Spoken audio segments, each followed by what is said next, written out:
હારું મારા ભાઈબંધોએ તો મને કીધું પાસનું સેટિંગ કરવાનું, પણ આપણે તો હારું ક્યાંય સેટિંગ થતું નથી. ભીખા કાકા બેઠા છે, રે ભીખા કાકાને પૂછી જોઈ. કેમ છો ભીખા કાકા, મજામાં? સગા કેમ છો? મજા મજા. એટલે યાર એક ટેન્શન હતું, તમારું કામ પડ્યું છે કાકા. બોલ ને સગા.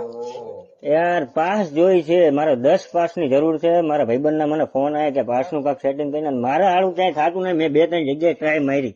10 પાસ હોય ને 500 પાસ કરાવી દો. અરે કાકા તો તમે જો ભગવાન ને પગે પડું અત્યારે. હા એક ફોન કરું. કરો કાકા.